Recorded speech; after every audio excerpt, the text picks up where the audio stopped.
introduce you. Good morning, everyone. I am Dr. Chris Wells. I have the privilege this morning of hosting a undergraduate research symposium session presented by Katie Call. She's going to do a talk about pollinator decline, and I trust that you will enjoy hearing what she has to say. Just a couple of etiquette pieces. We're going to save questions until the end of the talk. So if you have questions, you can put them into chat or maybe hang on to them, and we can ask them as they come up. Also, if you are on the call, we just ask that you mute your microphone unless you intend to speak. That way we don't get interruptions from the audience. So, all right, without any further ado, Katie. All right. Hello, everybody. Thank you for coming to my presentation today. As Dr. Wells said, I'll be presenting on pollinator decline as well as the relationship with food production.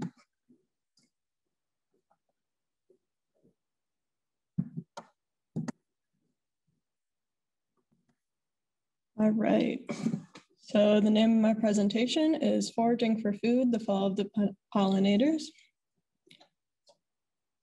I am Caitlin Call, and I'm a senior biology major here at AU. I'm presenting today to try and get into the Master of Science program at Simon Fraser University in ecological restoration. I really didn't know what I wanted to do with my life when I chose a bio major. I just started out as a little kid that liked playing in dirt and messing around with insects. And then in high school, I got the opportunity to go to New Zealand, Australia, and Costa Rica. Just being out in nature really kind of solidified my decision with biology. So why am I here? I completed research on the Roseanne geranium last semester in my plant-animal interaction class. And then I'm also here because I'm trying to make my CV more competitive for grad school. And I'm trying to branch out from scientific writing into humanities because it's something I haven't done before. And I'm also in the environmental writing class with Dr. Barclay this semester. With humanities, you can tend to reach a wider audience because it's easier to understand where scientific writing is a little bit dense. I also just want to make a difference by raising awareness for pollinator decline. So I'm going to start out by talking about anthers and nectar guides. I did an experiment last semester to try and determine if there is a relationship between the number of anthers and the number of nectar guides. I chose this experiment because logically I thought that if there was a clear path to nectar, which is what the nectar guides are, there will be a picture on the next slide, and anthers which produce pollen, that there would be more pollen being spread, which would increase the reproduction of those flowers. So nectar guides are the lines on the petals of that flower. That flower being shown is the Roseanne geranium that I used to conduct the experiment. So the nectar guides are those pink lines, and then the anthers are those parts in the center that are kind of like curled, and then the nectar is underneath that. So the methods I used to conduct the experiment, I did it at the Martin Arboretum. Thank you to Professor McMahon for allowing me to use that. I used the Roseanne geranium because the nectar guides were visible, because on some flowers, the nectar guides are only visible in the UV spectrum. So it was important that I was able to see them. I also chose flowers that were more mature by determining their height and maturity level, because it collected easier data to interpret and more accurate data than if I were to use less mature flowers. And then the nectar guides and anthers were counted by hand because it was the easiest way to conduct the experiment without destroying the flower. Sorry, I got somebody on Zoom here. And I used 20 different subjects when I collected data. So looking at my scatter plot, thank you, Dr. Martin, for helping me with that. There were 2 different genes for the anthers. Anther gene 2 was double the amount of anthers and nectar guides compared to, got them backwards.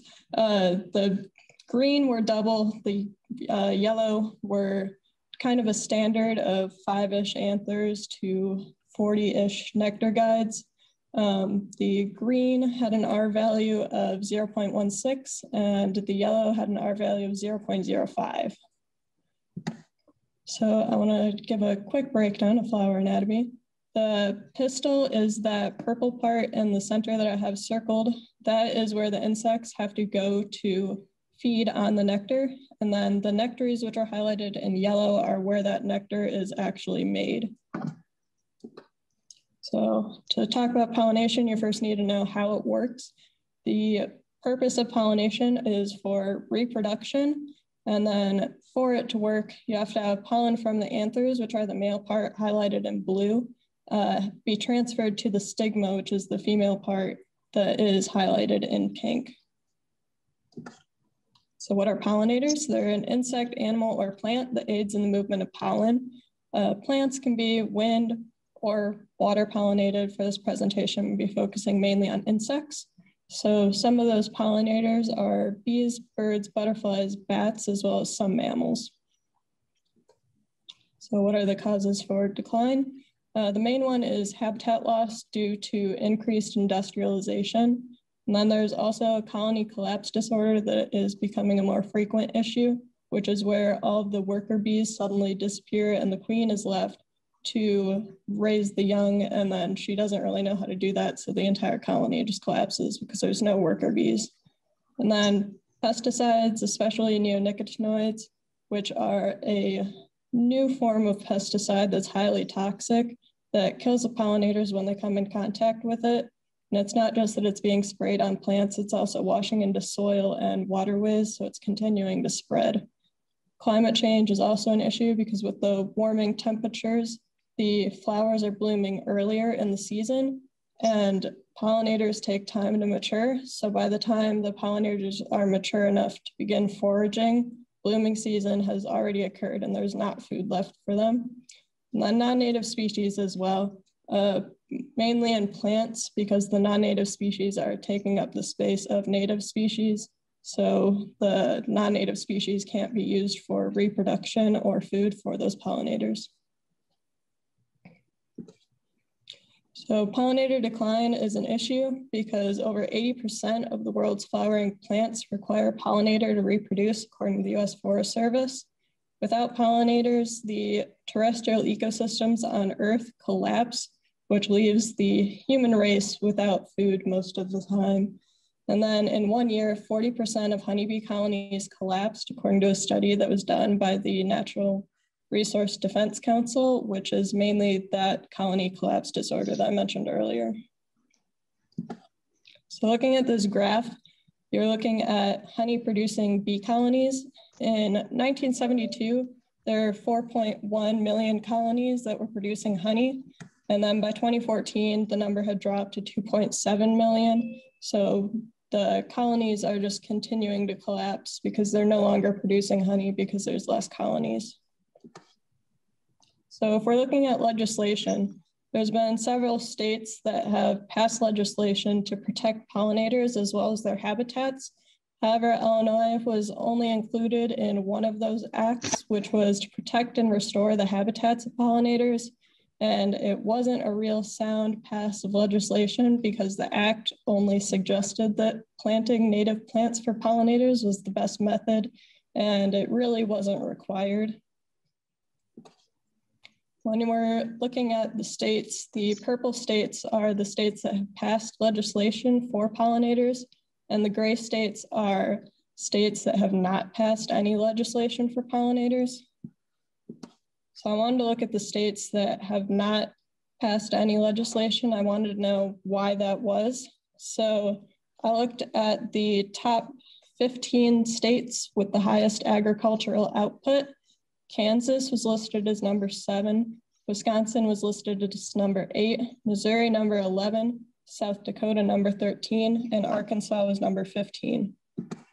So I wanted to relate those states to pesticide use.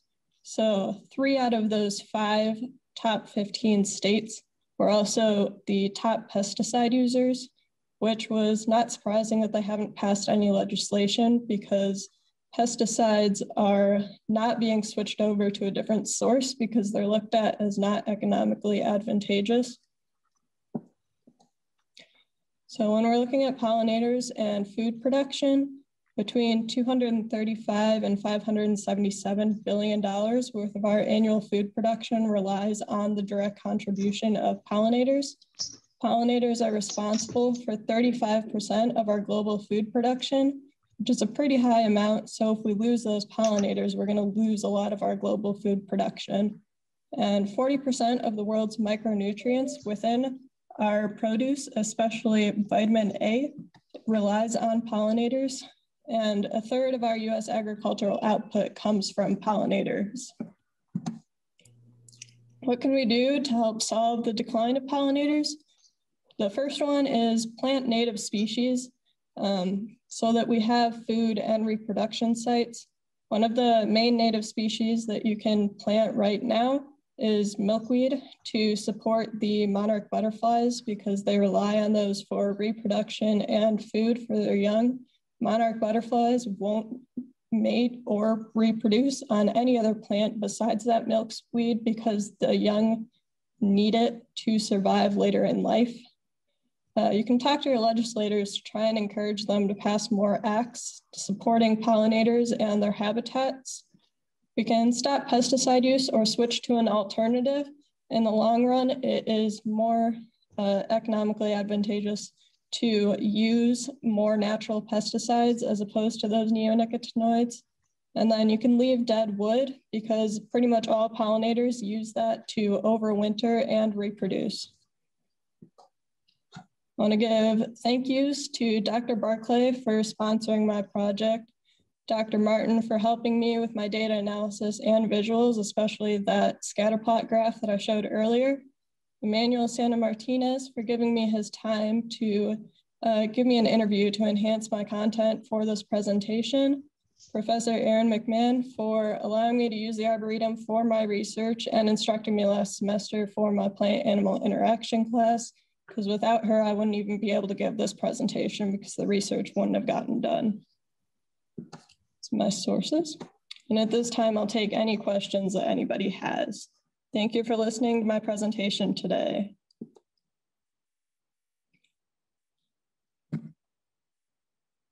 Thank you.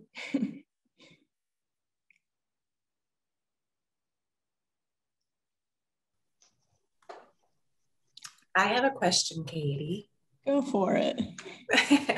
So I was wondering about the legislation. Is it just for large agricultural use for the most part, or is it also for residential areas? It's also for residential areas because the legislation that's being passed right now is to protect pollinators and protect and restore their habitats, which occurs both at a residential level and at a higher level. Thank you. Welcome.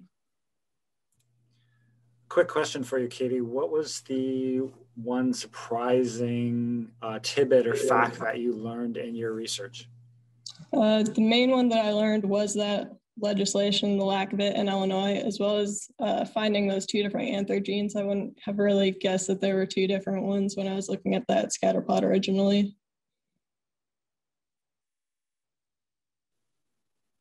Katie, thanks for this presentation. It's a really important topic and it was really well delivered.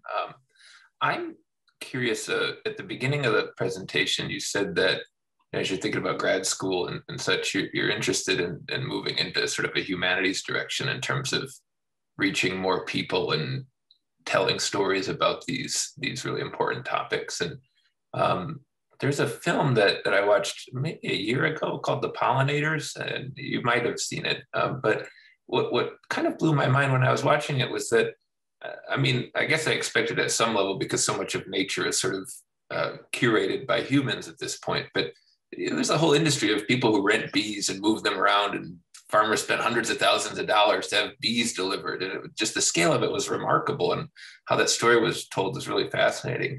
So I'm curious, as you're thinking ahead, how do you tell stories to get people to care about bees, right? I mean, people aren't always good at caring about people, right? And I'm just, as you've sort of thought more about this, what do you think about that? It's a totally unanswerable question fundamentally, but I'm curious kind of what are some of your musings about it, having thought about these really detailed questions for a while. So I've noticed too that there really isn't any attention going into pollinator decline. There's not really articles being written or anybody talking about it as far as the scientific community. So one of the main ways that I've thought about it is breaking down that information and taking that humanities approach rather than that scientific approach, because it's easier to understand rather than just throwing a bunch of data at people. And I think it's also easy to connect it to their lives, to show them how much it'll affect them if we don't have those pollinators, as well as also breaking it down so that they can pass it down to their kids, because they're going to be the next generation to try and solve this issue. But of course, it's not either, right? And I see how Dr. Barclay pointed that out, right? You know what you're talking about this stuff, yeah. and it's how you use that sort of scientific knowledge and that biological research to inform those stories and make them, both truthful and meaningful, right? Yeah. Thanks. I have one question in the chat. How do you think we can get students or younger people involved in pushing that legislation? I think it is just kind of informing them that it is a major issue and getting them involved by just connecting them with nature when they're young so that they learn to kind of appreciate them and see them just as something outside that is really cool, and form that kind of interest so that later in life they can start tackling those bigger issues as they learn more about it.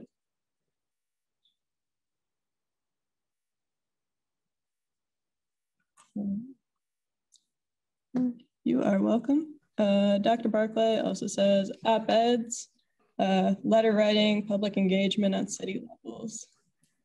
I was going to point out that that resource that we've been using in class too, that AAAS, they have a whole public engagement site where they teach you in master classes that are free, that teach you how to take scientific information, right, and do storytelling. And they talk about drawing in character and drawing in plot, and that's part of what you've been working on, I think, really well this semester.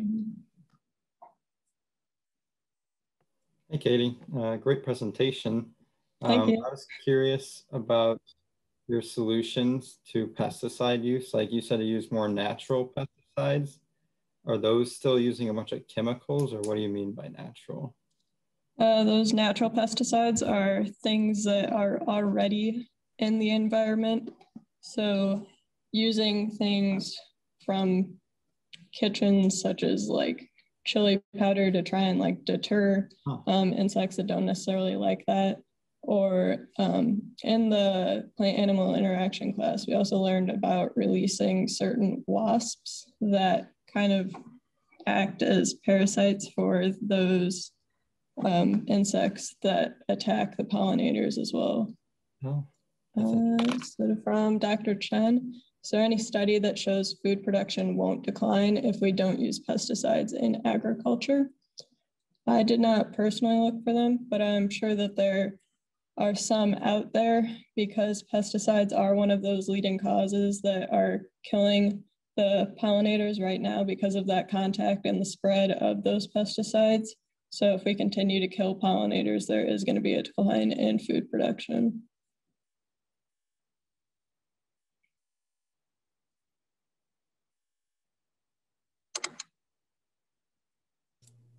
Caitlin, this is Carol Dean. I guess I thought there were a couple of years ago, there was a lot of concern about hive collapse and the decimation of the food supply system. So did that not occur, or was that sort of were there steps taken that allowed that to be addressed? I guess I just recall the hive collapse crisis from maybe 4 or 5 years ago. I've been monitoring it for several years from the sources that I looked at. I've noticed recently, though, that it's become a higher rate of decline, and it's causing colonies to collapse faster and faster each year. So there's more colonies collapsing than there was in past years. Dr. Barclay says there is European legislation that limited pesticide use.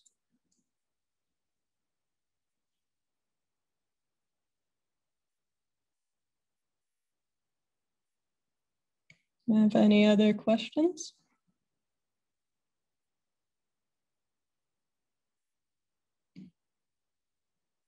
All right, it's looking like no. Thank you, Dr. Martin.